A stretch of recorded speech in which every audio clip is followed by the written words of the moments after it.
जैसा कि हमने लास्ट एपिसोड के अंदर देखा था कि लोंग आओतियान ने सईतो के ऊपर काफी ज्यादा खतरनाक तरीके से अटैक कर दिया था। तो सईतो भी इस अटैक को ब्लॉक करने के लिए इनविजिबल शील्ड को एक्टिवेट कर लेता है और ये बड़े आराम से उस लिक्विड बोतल को भी पी जाता है। और तभी जो लोंग आओतियान होता है वो हैरान होते हुए कहता है कि ये कोई इनविजिबल शील्ड नहीं है, लेकिन क्या ये किसी तरीके की सोल स्किल है क्या। और इस अटैक को करने के बाद लोंग आओतियान उछलते हुए पीछे जाता है और ये कहता है कि इसने तो उछाल के मुझे वापस से पीछे कर दिया। और इस चीज को सुनते ही सभी लोगों के होश उड़ जाते हैं, जबकि इस तरफ से तो बड़े आराम से अपनी 5th soul skill invincible shield gold cigar को इस्तेमाल कर रहा होता है। और इसे ऐसा करता देख रेफरी मन में कहता है कि आखिर वो ट्यूब क्या है जो इस बंदे के मुंह के अंदर है। और ये बिल्कुल मिल्क बोतल जैसे दिख रही है, लेकिन ये उससे एकदम पूरी तरीके से अलग है। और तभी सईतो ने अपने सोल गाइड वेपन से काफी ज्यादा खतरनाक अटैक लोंग आओतियान के ऊपर कर दिया होता है। और सईतो का ये जो अटैक होता है ये लोंग आओतियान को ट्रैप कर लेता है और एक तरीके से जंजीर का रूप लेके इसे चारों तरफ से जकड़ लेता है। और इस चीज को देख के स्नो डीमन सेक्ट के सभी मेंबर से काफी तगड़े वाले होश उड़ जाते हैं। और भाई लोग, पिछले एपिसोड के अंदर मुझसे एक गलती हो गई थी। मैंने ये बताया था ना कि जो वैना है वो ट्रांसफॉर्म होकर इविल सी ब्लैक सी हो गई थी, तो वो लड़की वैना नहीं थी बल्कि वो इसी की टीममेट कोई और थी। जबकि सोल गाइड वेपन को देख के जो सिंग होंगचेन होता है वो भी काफी ज्यादा हैरान होता है। और रेफरी भी इसे देख के समझ जाता है कि ये लेवल 7 का लाइट ऑफ बाइंडिंग है। और इस लाइट ऑफ बाइंडिंग को देख के सिंग होंगचेन की हालत खराब हो जाती है और मन में कहता है कि ना सिर्फ सनमून एम्पायर के लिए इस 7th लेवल के सोल टूल को खुद बनाना काफी ज्यादा जटिल है, लेकिन इसके लिए जो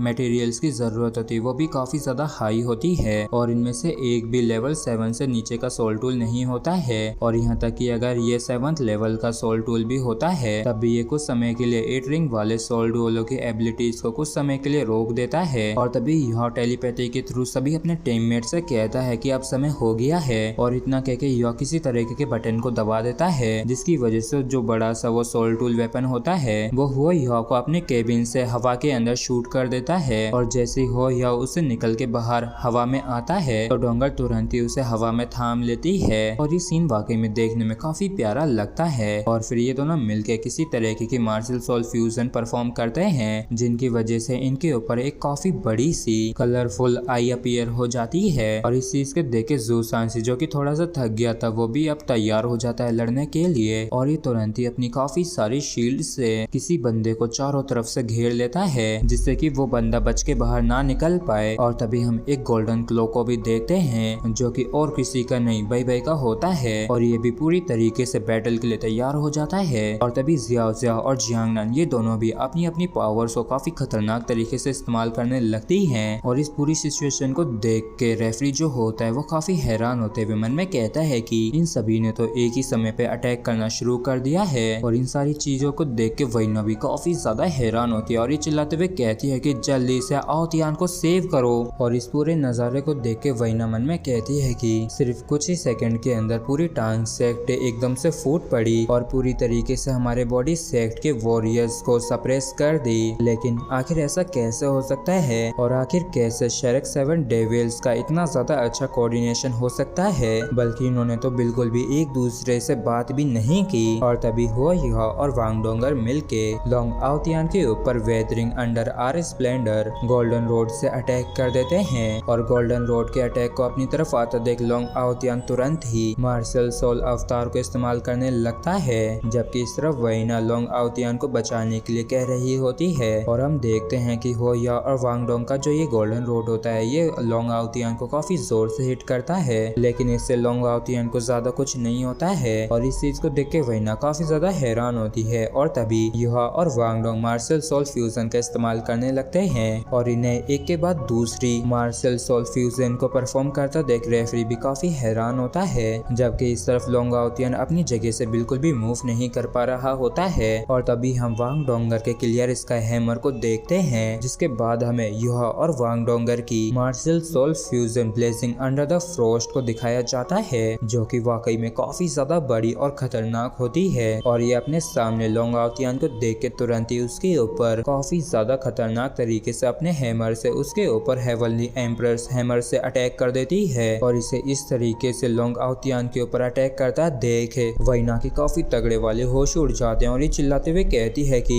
लोंग आओतियान हार चुका है। जबकि जो रेफरी भी होता है वो काफी हैरान होता है और लोंग आउतियान को खतरे में देख के वैना काफी ज्यादा गुस्से में आ जाती है और तुरंत ही अपनी काफी ज्यादा पावर को रिलीज करते हुए ये अपनी 10,000 year soul skill the cry of banshee को इस्तेमाल करने लगती है और इसके अंदर से काफी ज्यादा एनर्जी रिलीज होने लगती है जिससे कि एक काफी ज्यादा तीखी और तेज साउंड ओरिजिनेट होती है और इतनी ज्यादा तेज और तीखी साउंड की वजह से एरिना के अंदर सभी लोगों को काफी ज्यादा दिक्कत होने लगती है और ये सभी ही बिल्कुल भी इस आवाज को सह नहीं पा रहे होते हैं। लेकिन जब वैना युहा और वांगडोंगर की मार्शल सोल फ्यूजन की तरफ देखती है तो इसके काफी तगड़े वाले होश उड़ जाते हैं और ये मन में कहती है कि इसका तो उनके ऊपर बिल्कुल भी असर नहीं हुआ और तभी से स्पिरिचुअल बॉडी ने काफी खतरनाक तरीके से क्लियर स्काई हैमर से लोंग आउतियान के ऊपर अटैक कर दिया होता है जिसकी वजह से यहाँ पे काफी ज्यादा तगड़ा और बड़ा ब्लास्ट होता है और इस नजारे को देख के वैना काफी जोर से नहीं चिल्लाती है और इस सीन को देख के ये अंदर से टूट जाती है और ये रोते हुए मन में कहती है कि माई लव आउतियान जो कि बॉडी सेक्ट के यंगर जनरेशन में सबसे टॉप पे था और तो और काफी जल्द मेरा होने वाला हस्बैंड भी था, वो बस इसी तरीके से कैसे जा सकता है। और तभी उस धमाके के अंदर से लोंग आउतियान बाहर निकल के आता है और तभी रेफरी भी अनाउंस कर देता है कि स्नो डिमन सेक्ट के जो लोंग आउतियान है वो एलिमिनेट हो चुका है। जबकि लोंग आउतियान मन में कहता है कि मैं अब भी जिंदा हूँ तो मतलब कि उन लोगों ने मुझ पे काफी बड़ी रहम दिखाई होगी और इस चीज का ये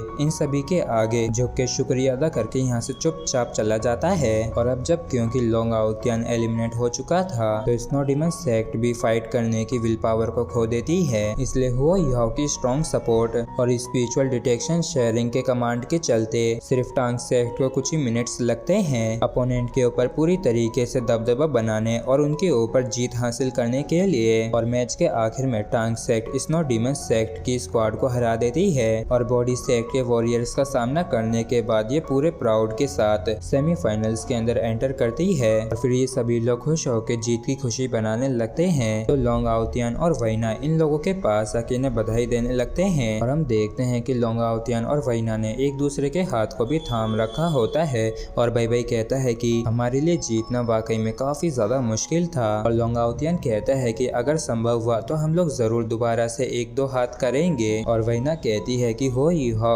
लोंग आउतियान की जिंदगी को बख्शने के लिए तुम्हारा बहुत बहुत शुक्रिया और क्योंकि ये मेरा होने वाला हस्बैंड है तो ये वैना तुम्हारे कभी भी इस फेवर को नहीं भूलेगी। जिसपे यह कहता है कि योर रॉयल हाइनेस हम दुश्मन नहीं हैं और वैसे भी आपका जो हेवन सोल एम्पायर है वो हमारा सबसे बड़ा क्लाइंट है। और फिर यह लोंग आउतियान से हाथ मिलाते हुए कहता है कि ब्रदर लोंग जब मैं ठीक हो जाऊंगा और अगर मुझे मौका मिलता है तो मैं जरूर आपसे काफी कुछ सीखूंगा। और इस सीन को देख के ज़ूतियारन कहता है कि श्रेक एकेडमी और बॉडी सेक्ट ये दोनों ही काफी लंबे समय तक पावरफुल सेक्ट होने के काबिल हैं और अगर सोल टूल्स एग्जिस्ट नहीं करते तो मुझे डर है कि हमारा जो सन मून एम्पायर होता इसके लिए ये संभव नहीं होता है कि ये मेनलैंड को डोमिनेट करता यहाँ तक कि अगले 10,000 सालों के बाद भी। और इस मैच ने मुझे काफी चीजों का एहसास कराया है और मैं वास्तव में पहले कुछ ज्यादा ही एरोगेंट हो गया था। जिसपे ज़ूसी इसे कहती है कि योर हाइनेस आप डेफिनेटली फ्यूचर में सन मून एम्पायर के सबसे बेस्ट और वाइज मास्टर बनेंगे। जिसपे ज़ूतियारन कहता है कि मैंने अपनी पूरी जिंदगी को डोलो कॉन्टिनेंट को अपने पैरों तले लाने के लिए डेडिकेट कर दी है। और तभी ज़ूसी कहती है कि योर हाइनेस क्या आपको लगता है कि होली स्पिरिट सेक्ट टांग सेक्ट को हरा सकती है। जिसपे ज़ूतियारन कहता है कि एक इविल सोल मास्टर की जो सबसे ज्यादा डरावनी चीज होती है वो उसकी पावर नहीं बल्कि उसके नाम में जो इविल वर्ड है वो होता है। और इस चीज से कोई भी फर्क नहीं पड़ता है कि इस टूर्नामेंट को कौन जीतेगा क्योंकि जो इस यंग जनरेशन के सबसे बेस्ट होंगे उनके पास सिर्फ दो ही चॉइसेस होंगी, पहली ये कि वो सर्व करें और दूसरी या फिर वो मरे। और इस बात को सुन के ज़ूसी भी कुछ भी नहीं कह पाती है। और इसी के साथ फ्रेंड्स हमारा एपिसोड भी यहीं पे खत्म होता है। अगर आप लोगों को वीडियो अच्छा लगा हो तो प्लीज चैनल को सब्सक्राइब और वीडियो को लाइक करना बिल्कुल भी ना भूलें। Thank you.